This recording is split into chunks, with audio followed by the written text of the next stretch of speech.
If he were your teenager, you'd call your mom friends for advice about how to get him up and out of his bedroom in the morning, away from the television, off social media, and phone calls with his friends. We start with that bombshell report in Axios, a White House source turning over dozens of Trump's private schedules filled with hundreds of hours of executive time over just a few months. The leak, either the greatest act of insubordination in modern political history or the bravest act of a White House whistleblower. Either way, the truth bomb has been detonated. Donald Trump doesn't do much of anything as president. The schedules, which cover nearly every working day since the midterms, show that Trump has spent around 60% of his scheduled time over the last 3 months in unstructured executive time, which we know consists largely of watching and live tweeting Fox News.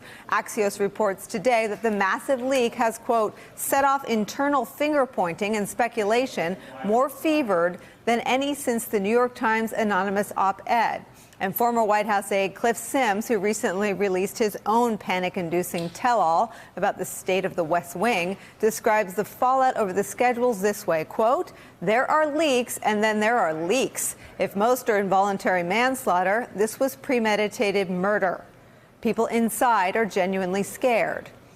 It comes at a moment of crisis for the White House, with polls pointing to a new low point even for a historically unpopular president. The latest NBC News Wall Street Journal poll showing 63% of Americans think the country's on the wrong track. And a new poll from CNN shows that 43% of respondents think the federal government is functioning at its worst in their lifetimes. Those numbers crashing on the shores of a West Wing that now more closely resembles Home Alone than a functioning executive branch. The Washington Post reporting, quote, inside the White House, aides describe a chaotic, freewheeling atmosphere reminiscent of the early weeks of Trump's presidency. With counterweights like ousted Chief of Staff John Kelly gone, some advisors say the West Wing has the feel of the 26th floor of Trump Tower, where an unrestrained Trump had absolute control over his family business and was free to follow his impulses. Joining us on this big day, one of the reporters with that huge scoop of the weekend, Axios political reporter Alexi McCammond, plus White House reporter for the LA Times Eli Stokols. Betsy Woodruff is back, Daily Beast political reporter and MSNBC contributor and associate editor for Clear Politics A.B. Stoddard. Alexi, let me start with you. First off, congratulations. Thank you. I was part of a small group of staffers who received these schedules every day. I saw them every night and every morning for more than 4 years, and I've never seen anything like what you guys reported. Talk about it. Yeah, so you know how big of a deal it would be if those schedules that you were seeing in the time of the administration were leaked en masse as they were to us. And as you talked about at the start of the show, I was leaked 51 of these schedules for nearly every single day since after the midterms. And it showed that 60% of the president's time over these last 3-ish months have been spent in executive time, which is a concept that former Chief of Staff John Kelly introduced last year because the president said, look, I don't want to be tied down to a regular schedule. I want to have unstructured time so that I can govern and do things as I see fit in my own way. And, you know, as you mentioned earlier, sometimes that includes watching Fox and Friends or cable news, MSNBC, CNN, because he tweets about it. We know that he's watching cable news because he tweets about it. That could also be tweeting. That could be reading papers. But sometimes, which I think is really fascinating, he uses executive time to obscure meetings that he doesn't want other West Wing officials to know about right away. So something I'm thinking about is last week when he met with Herman Cain, for example. That was obscured under executive time, and it wasn't on the schedule that was leaked to me, but we obviously found out about that after. Another time, I'm thinking back to October, I think it was, he was in executive time, but he had tweeted how he had just gotten off the phone with President Erdogan of Turkey. So sometimes he's also using executive time, not just to phone friends or informal aides and assistants, but to call other world leaders to talk to them about different things. And I think that brings up the question about who has the most influence with the president based on who's talking to him during these executive times, and sort of the idea of information flow and the modern communication with the president who wants this unstructured time to himself. Alexi, it also raises so many questions about the more sinister things you described. On the phone with Erdogan, why wouldn't he want people to know he's on the phone with Erdogan? And is he hiding that from his own State Department and Pentagon? It's these national security behaviors that he's keeping obscured that are most alarming when he utters something like he did yesterday, that he wants to leave troops in Iraq to spy on Iran. Is there concern that some of the things he's keeping secret really aren't good for America's national security? Well, that's certainly come up in the conversations I've seen among folks today after the story was published yesterday, that in theory, the White House could make these phone calls and meetings available to the public to be more transparent about what the president is doing, instead of after the fact, after the story was reported, saying, no, it's not that he's not working. He's taking hundreds of calls and doing these meetings and working around the clock. That may well be true, but why not get ahead of it by releasing it to the public? And I think that is something for the folks around him to decide whether or not it's a national security issue and how they're going to handle that moving forward. Eli, because you're the lone male on the panel, I'm going to hit you with this question. He likes to project the idea that he's virile, that he's strong, that he has a lot of endurance, that everything around him is big. What about this schedule that shows him to really be a lightweight with no endurance and nothing on his schedule? Well, I mean, Nicole, he's always told you the things that he wants you to think about him, and we've referred to that as kind of a tell that the opposite is true. And so when he says he's the best or he's done something no one else has done, that sort of puts off the alarm bells, and you go back and track that. For a long time, we've been wondering how the president has been spending his time. We've had to, go and see if there's a Marine stationed outside the West Wing, which is an indication that the president is in there working or not in there working if there's no Marine outside. We've had to stand around in the driveway and see people coming and going, like the actor Jon Voight. And oftentimes, a lot of these meetings that are off the schedule, the president is the one who tweets them out. I'm thinking of the one with the New York Times publisher, A.G. Sulzberger, that the president was the one who actually tweeted about sort of breaking the embargo on that. And so there's a lot that goes on. But yes, he's always projecting that he's working hard. Throughout the shutdown, it was, I'm here at the White House busy. He really believed, according to aides that I've spoken to, that just his presence at the White House was symbolically important, as if he was there ready to work. It's the same thing that staffers will tell you when he goes golfing and they tell you, oh, he's taking meetings and calls. Meetings and calls is sort of reporter shorthand for the president playing golf or watching television or doing something that is not meetings and calls. And so because of that, the White House has really lost some credibility, where in another situation, if they had retained some of that, we might actually take them more at their word when they say that executive time amounts to something other than the president sitting in the executive dining room off the Oval and watching DVR'd episodes of shows on Fox. And I guess, Eli, if things were going well, you might write like a Steve Jobs kind of management book about how doing nothing is actually a great way to run the country, because the president has historic approval ratings, the government's functioning. But the opposite is true. Doing nothing has led to calamity and tragedy. If you look at their incompetently executed immigration policy, if you look at the fact that federal workers are probably still on the phone with credit agencies trying to right the wrongs from the shutdown, nothing is functioning. What is the defense for a president who doesn't get up and go to the office? Well, a lot of times they will point to the economic numbers and the larger indicators, the economic growth, the jobs numbers that came out as proof of the president is doing a great job. In fact, in the interview yesterday on CBS before the Super Bowl, the president responded to a question about, poor ratings in terms of how he's handling racial issues by saying, look at the economy. So that's sort of the reflexive response that this White House has.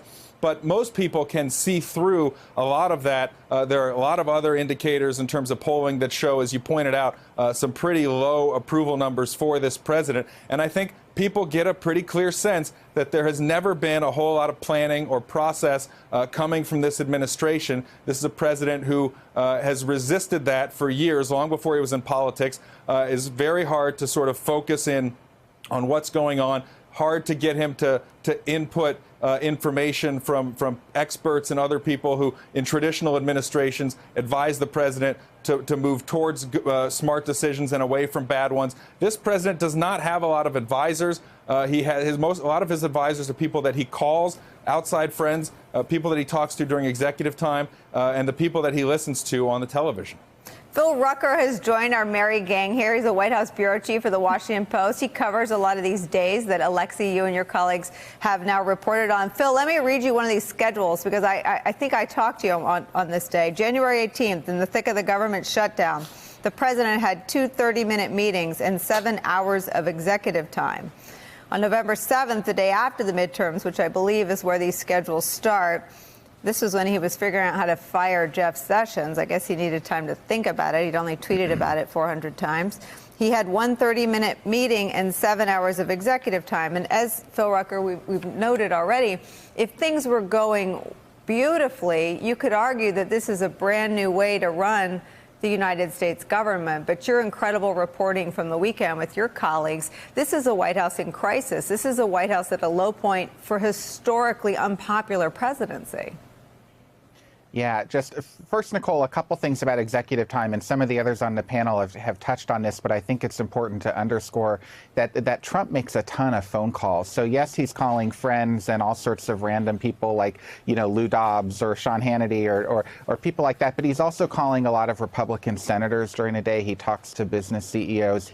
He conducts some sort of business in that executive time. It's not formal structured meetings with his intelligence chiefs or with the various cabinet secretaries, but there is some bit of work that goes on in addition to the TV watching and the newspaper reading. But in terms of this moment for the presidency, it really is a crossroads here.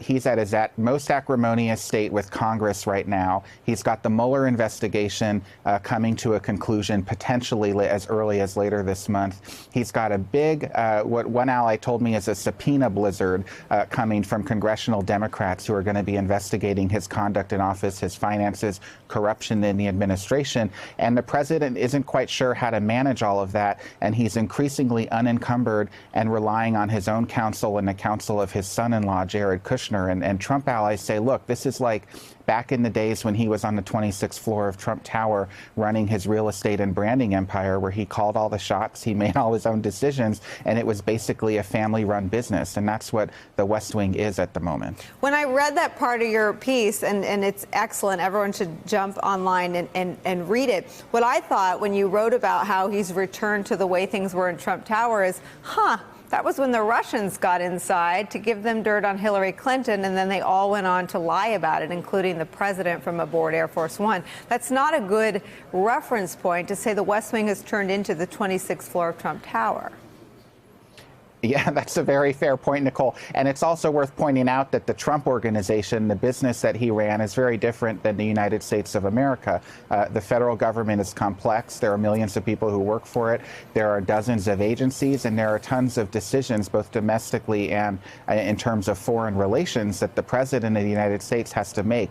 It's a much more consequential job than being the head of a family business where, you build hotels and put your family name on wine and steaks and water and all those other products. It sure is. So, Betsy, I read Alexi's reporting and thought about the kinds of leaks in the White House in which I worked. And there were a lot of leaks, but they were all about the controversial nature of the post 9/11 counterterror policies. There were leaks from the intelligence community about metadata. They were leaks from the CIA about enhanced interrogations, which are to this day polarizing, provocative, and really things that I think were viewed at the time as a service to have out there. That wasn't our view inside the White House. We viewed them as jeopardizing those programs. But these are all about the president being lazy.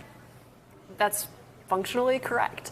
And this particular piece of reporting is a confirmation of the president's darkest and most conspiratorial suspicions, which is that the people around him, the people with access to the most sensitive information about the nature of the work that he's doing, do not respect him and are not working to protect him. This is probably the worst thing that's happened to Trump's mental situation since the anonymous New York Times op-ed that really rocked the White House and just created this furor of paranoia. And one reason this reporting is so important is that it highlights the extent to which Trump is probably a historically influenceable president. He is really, really vulnerable to people who don't necessarily have the best goals for the United States at mind to get in touch with him. We know foreign governments have cultivated the people who are able to get him on the phone, the golf buddies, the Mar-a-Lago pals. The fact that he has all this unstructured time when people who could have connections to foreign governments are able to give him a call and try to shape American foreign policy. We already know that has an impact, but this reporting just shows how exponentially big that impact could be. Look, it's such an important point, and I do worry that it might get lost in sort of the ludicrousness of having 7.5 hours of undisclosed, unstructured time. But we have a president who uses a cell phone that is not secure. We have a president who utters the most wildly off-the-wall things about the Soviet invasion of Afghanistan, and we all sit around days on end. Where'd that come from? Where'd that come from?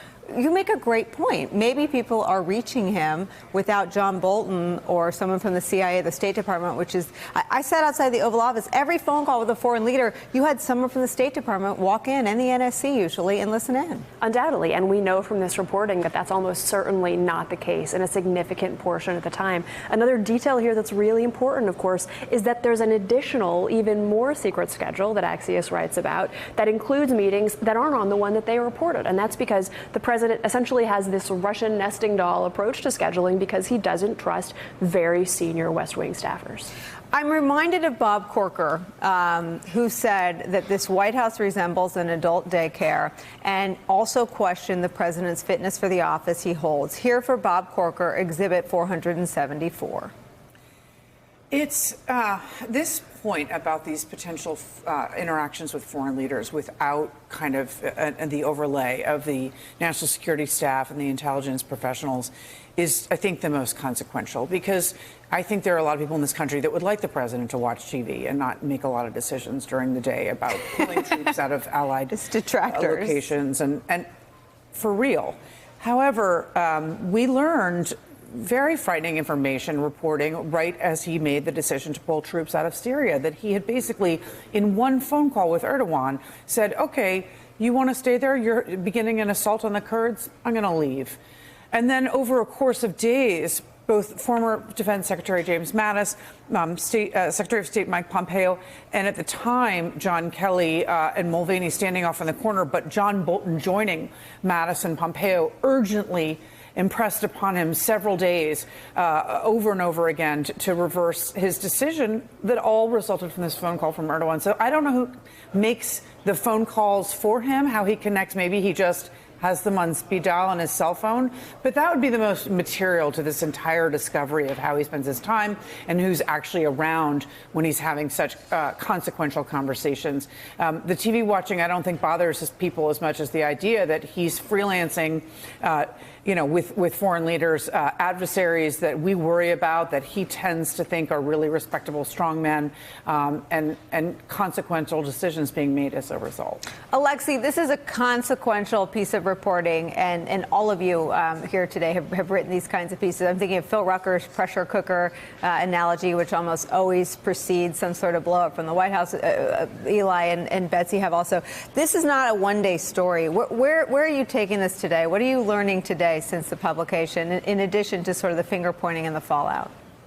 Well, the finger pointing and the fallout is certainly something that we've been following today. But I think the points that Betsy and others have just made is that this does call into question how influential other people can be on the president, especially with respect to foreign policy. And John Bolton is a big question in that. The president and his governing style, which Sarah Sanders characterized as a more creative approach to governing via executive time, is really something that could influence not just foreign policy, but the way he's handling immigration, the way he listens or doesn't to Mitch McConnell when he's trying to talk to him about not shutting the government down. And I think that, coupled with his use of a personal cell phone, which I think that story is not over yet, is something I'll be looking for in the next few weeks.